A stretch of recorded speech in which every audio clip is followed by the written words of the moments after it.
मिसाल दे रहा हूं समझाने के लिए, बुरा मत मानिए। 70 साल से वो फलस्तीनी गाजा और मगरबी किनारे में लड़े जा रहे हैं, मर रहे हैं।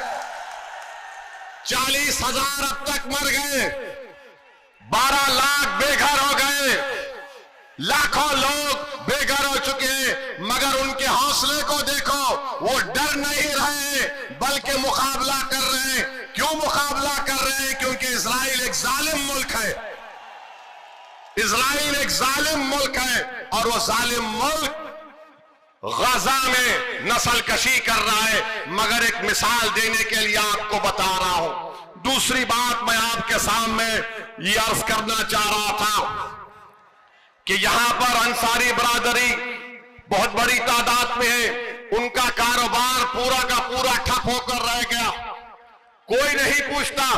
आप देखते जाइए बीजेपी क्या कर रही है। जो भी अल्पसंख्यक समाज के लोग अपने हाथ और खून पसीने की कमाई से अपनी जिंदगी गुजारते, उनकी कारोबार को, उनके बिजनेस को खत्म कर दिया जा रहा है।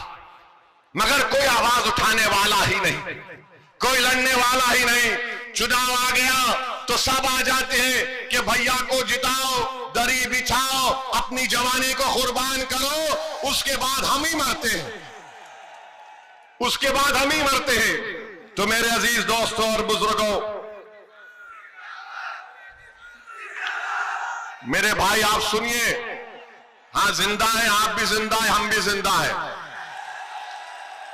हम और आप जब तक जिंदा है उस वक्त तक कयामत नहीं आने वाली, अल्हम्दुलिल्लाह।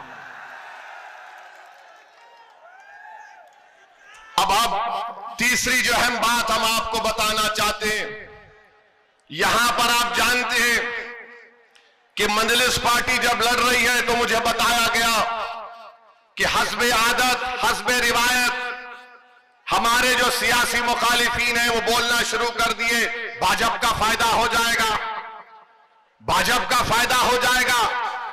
कहां से फायदा होगा मुझे बताओ। अच्छा, यहां पर एक और विधानसभा में उत्तर प्रदेश में चुनाव हो रहा है, करहल में हो रहा है। करहल में बीजेपी का उम्मीदवार कौन है? अखिलेश के भाई धर्मेंद्र का बहन वही लड़ रहा है। तुम अपने परिवार को नहीं रोक सकते और तुम आकर यहां पर मीरापुर में कह रहे हो कि मजलिस लड़ रही है तो फुलां को फायदा हो जाएगा। अरे तुम्हारे भाई का बहन भी लड़ रहा है, यानी तुम्हारे परिवार हर पार्टी में बैठकर मलाई और गुलाब जामुन खा लेंगे और हमको वोट ना दे कोई, ये कैसे होगा बताइए आप। और अहम बात मैं आपको याद दिला रहा हूं, 2012 सितंबर, ये मुजफ्फरनगर जिले में आता है। अखिलेश यादव मुख्यमंत्री थे, मुजफ्फरनगर का फसाद हुआ। आजादी के बाद सबसे ज्यादा अल्पसंख्यक समाज के मुसलमान अगर बेघर हुए 50,000, इसी अखिलेश यादव जब मुख्यमंत्री थे बेघर हुए थे। जो खेतों में रह रहे थे, पर्दों के टेंट में रह रहे थे, और यही अखिलेश यादव मुख्यमंत्री थे जब 50,000 लोग बेघर हो गए थे।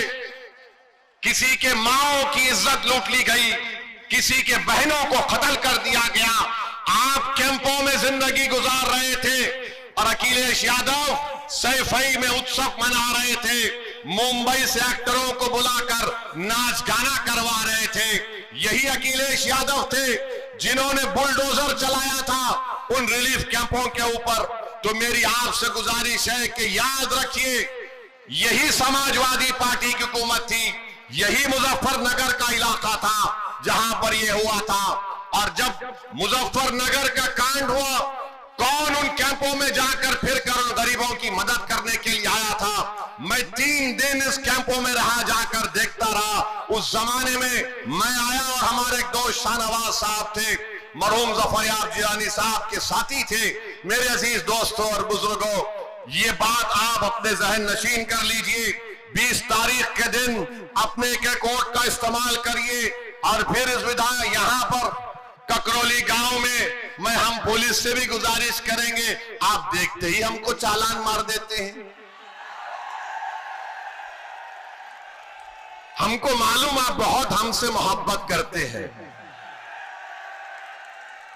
मगर इतनी ज्यादा भी मोहब्बत मत करिए जो हमारी जेब खत्म हो जाए।